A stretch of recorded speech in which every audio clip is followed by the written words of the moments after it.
Hi, my name is Katie Lee. My name is Ross Sternfeld. My name is Patrick Furlong. And I'm Emily Lay. And today we're going to discuss about Borsheims in China. First, let's go over our agenda. We'll give you a brief history of Borsheims, description of our product, and our region, China.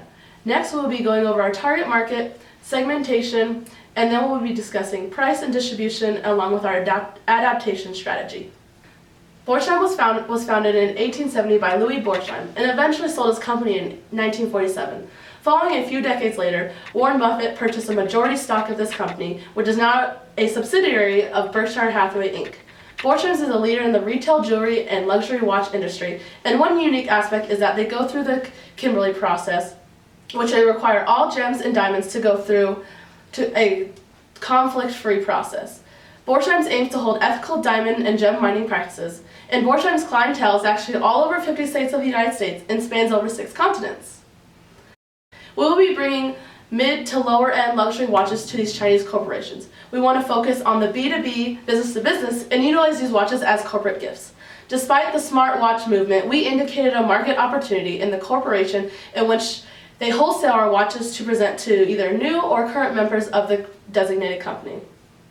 Watches present an everyday use as a timeless accessory and could also be used for both men and women. And now I'm going to talk about our region.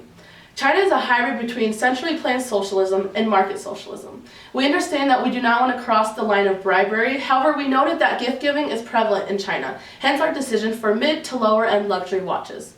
In China they have a high context culture, which means that communication has way more weight than a legal contract, so a lot of nonverbal cues will also be very important to know. Words are more valuable than a signature. Relationships are extremely valued, and it's very important to really develop that relationship within the businesses in China. And now I'm going to talk about Hofstede's cultural analysis between China and the US and really focusing on the differences with China. Our focus will be on individualism and a long-term orientation. And individualism is an independence on society and the determining between I and we. China has a low individualism, and it's all about who you know, not what you know, and that the personal relations are very important to establish, which I mentioned earlier. On the other end, there's the long-term orientation, which incorporates dealing with the past, present, and future. China has a pragmatic culture in which it really depends on the situation, context, and time. And now I'm going to turn it to Ross to talk about our target market. Thanks, Katie. Because gift giving is such a prevalent part of the Chinese business culture, we thought companies who participate in this tradition offer a great opportunity for Borsheims to sell a large quantity of watches. So with a starting criteria of businesses in China, we thought of a few other things we would be looking for in a target segment. First, the companies need to be willing and able to buy high-end products. Some companies prefer gifting smaller items such as engraved pens or expensive alcohols, but a watch would be a much more expensive option. We need companies who are willing to, or who do partake in the tradition of pre-business to business gift giving, or ones that practice company appreciation gift giving. We're looking for companies that are willing to make large quantity purchases, as wholesaling our mid-level watches will make them more affordable. Lastly, we need companies whose employees view owning a business watch as a status symbol or something that gives them a sense of masculinity or maturity. From our criteria, we came up with 3 possible segments.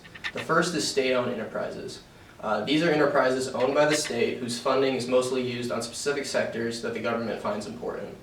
Second is civilian-owned enterprises who are privately owned and the most common type of company registrations. And lastly, we chose joint venture enterprises, which are usually made up of a Chinese and a foreign partnership.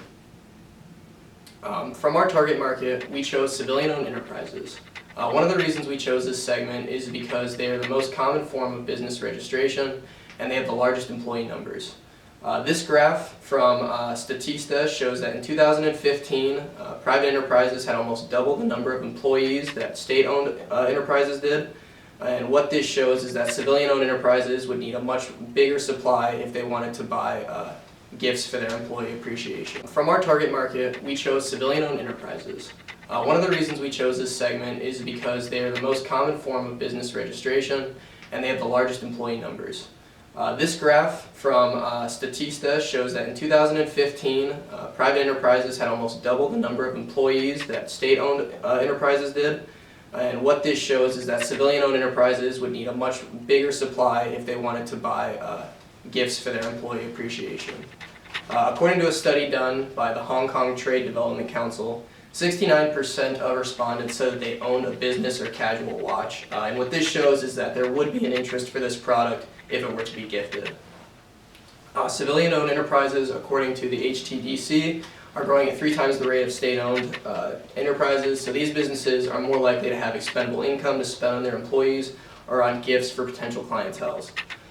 Private industries are also more likely to do business with foreign corporations because they are required to focus on state-sponsored projects like the state-owned enterprises are.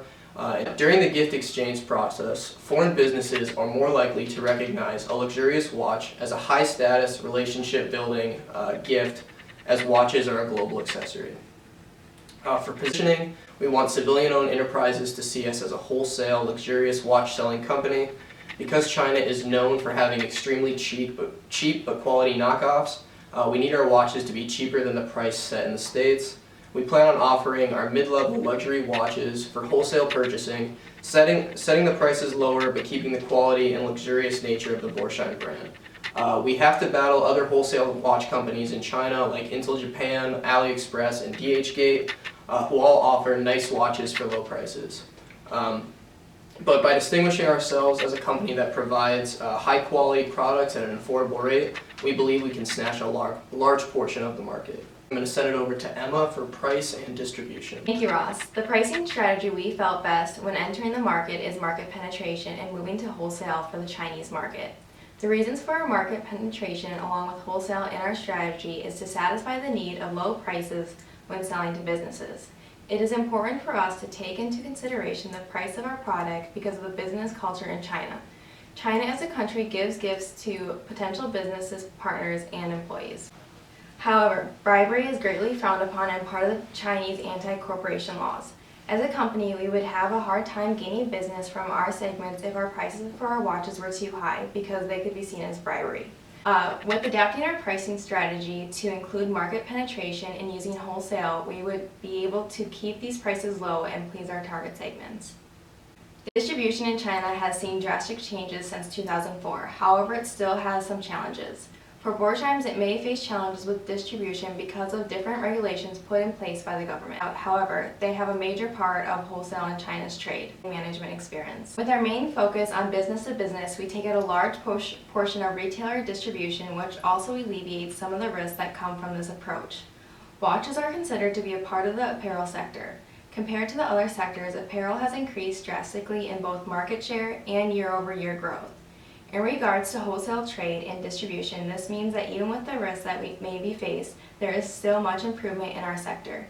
Next, Patrick will be talking to us about our sales force nationality. Thanks, Emma. We have chosen to go the business-to-business route, and therefore don't believe that most traditional advertisements will be quite as effective. This was taken into consideration when deciding what type of sales force nationality would suit our needs best. Instead of a sales force made up of expatriates that have superior product knowledge, we're looking more for market and cultural knowledge that will help truly immerse our brand and firm into the Chinese market. Therefore, we believe that host country nationals would be our best choice for a sales force nationality. In the long term, it should be economically more cost effective than using an expat. The market knowledge that these host country nationals will bring to our firm will be a major asset when it comes to integrating Borsheims into the Chinese market. Alright, so when it comes to standardization versus adaptation, we believe that adaptation will be the most effective strategy when entering into China. We're going to adapt our product line to only include cheaper, low, mid-level luxury watches. For our price, we will be adapting and putting our focus on wholesale to corporations. For our promotion, again, we will be adapting our advertising into the Chinese language and implementing a sales force of host country nationals to assist in this adaptation. And finally, for Place, we will be adapting our distribution channels to accommodate the business-to-business strategy, a change from our firm's historical business-to-customer approach. In conclusion, today we discussed about our firm, region, and product, alongside how we plan to segment, target, and position ourselves in the Chinese market. We also touched on price and distribution, sales force nationality, and our adaptation strategy. Because of the high potential for government intervention, bribery laws, and the cultural differences China presents, we would recommend Borsheim's not move forward with the market at this time. If you have any questions, make sure to email us here, and we'll get back to you, and hopefully we can help you out. Thanks.